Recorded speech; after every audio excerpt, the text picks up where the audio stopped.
অন্নপূর্ণা যোজনার যারা এখন টাকা পাননি তাদের নিয়ে বড় নির্দেশ মুখ্য সচিবের। মিলতে পারে সুখবর।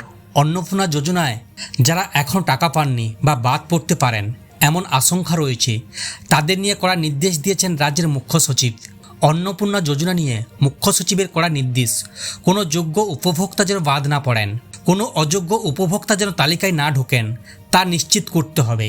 নবান্ন সূত্রে খবর, মোট 1,62,00,000 আবেদন জমা পড়েছে, যার মধ্যে 1,22,00,000 আবেদন অনুমোদিত হয়েছে।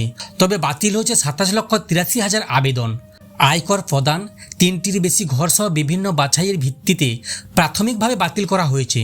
তবে বাতিল হওয়া প্রতিটি আবেদনের মাঠ পর্যায়ের বাধ্যতামূলক তদন্ত করে রিপোর্ট পোর্টালে আপডেটের নির্দেশ দেওয়া হয়েছে। আজ থেকে তদন্ত শুরু।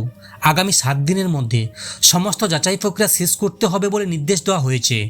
অফলাইন আবেদনেও 10 জুলাইয়ের মধ্যে অনুমোদন বা বাতিলের সুপারিশ আপলোড করতে হবে বলে নির্দেশ দেওয়া হয়েছে। আধার বা ব্যাংক সংক্রান্ত সমস্যার কারণে যাতে কোনো যোগ্য উপভোক্তা বঞ্চিত না হন সে বিষয়ে জেলা শাসককে দ্রুত ব্যবস্থা নেওয়ার নির্দেশ দেওয়া হয়েছে। জেলা শাসকদের এমনই নির্দেশ দিয়েছেন রাজ্যের মুখ্য সচিব। 11 পাতার অন্নপূর্ণা যোজনায় আবেদনপত্রের 8ম পাতায় আবেদনকারীকে সর্বোচ্চ 4 সন্তানের টিকাকরণের তথ্য বাধ্যতামূলকভাবে জানাতে হবে। পাশাপাশি সন্তানরা কোন ধরনের শিক্ষা প্রতিষ্ঠানে পড়ে, সরকারি না সরকার পোষিত না বেসরকারি নাকি মাদ্রাসা, সেই তথ্য উল্লেখ করতে হবে। মহিলাদের জন্য সরাসরি আর্থিক সহায়তায় নতুন করে অন্নপূর্ণা যোজনার আওতায় আনা হয়েছে। অনুমোদিত পরিবারগুলিকে প্রতি মাসে 3,000 টাকা ভাতা দেওয়ার পাশাপাশি রাজ্যের পরিচালিত বাসে বিনামূল্যে যাতায়াতের সুবিধা দেওয়া হবে।